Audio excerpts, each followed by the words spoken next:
সাজিদ, আগামীকাল আন্তর্জাতিক মাতৃভাষা দিবস উপলক্ষে ইতিমধ্যেই শহীদ মিনার যেগুলো রয়েছে এবং ঢাকা বিশ্ববিদ্যালয়ের কেন্দ্রীয় শহীদ মিনারের এখন কি অবস্থা?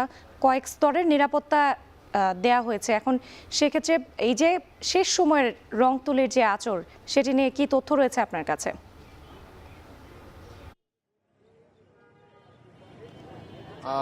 আন্তর্জাতিক মাতৃভাষা দিবস এবং শহীদ দিবস পালন উপলক্ষে এরই মধ্যে কিন্তু প্রস্তুতি শেষ মুহূর্তে যে কাজ সেটি চলছে।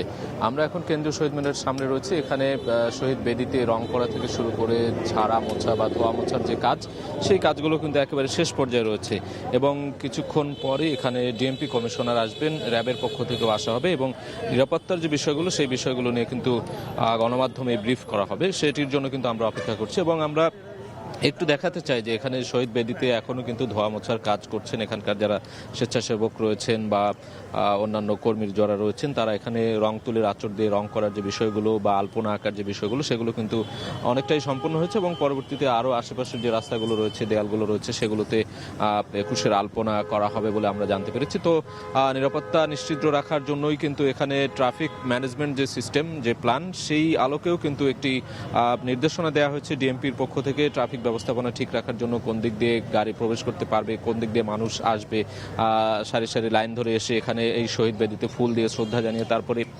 যেই পথ দিয়ে বের হয়ে যাবে, এই সবগুলো কিন্তু মোটামুটি একটি ট্রাফিক ম্যানেজমেন্ট প্ল্যানের অংশ হিসেবে ঠিক করে দেওয়া রয়েছে যে কোন পথে প্রবেশ নিষেধ কিংবা কোন কোন পথে প্রবেশ করা যাবে। সেই বিষয়গুলো কিন্তু এরই মধ্যে ডিএমপি ট্রাফিক যে বিভাগ রয়েছে তাদের পক্ষ থেকে কিন্তু গতকালকেই জানানো হয়েছে এবং আজকে আর কিছুক্ষণ পর এখানে ডিএমপি কমিশনার নিরাপত্তা ব্যবস্থা নিয়ে যে তাদের কর্মকাণ্ড রয়েছে বা তারা যে উদ্যোগগুলো গ্রহণ করেছেন সেই বিষয়গুলো নিয়ে কিন্তু কিছুক্ষণ পরেই কথা বলবেন এবং র্যাবের পক্ষ থেকেও এখানে সদস্যরা রয়েছেন। আমরা দেখছি সেনাবাহিনীর সদস্যরা, পুলিশ সদস্যরা সবাই রয়েছেন।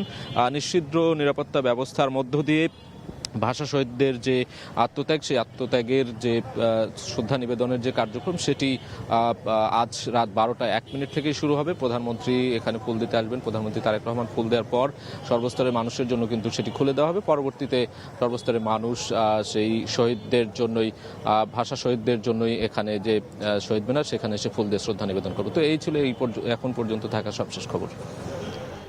আন্তর্জাতিক মাতৃভাষা দিবস উপলক্ষে ইতিমধ্যে ঢাকা বিশ্ববিদ্যালয়ে কেন্দ্রীয়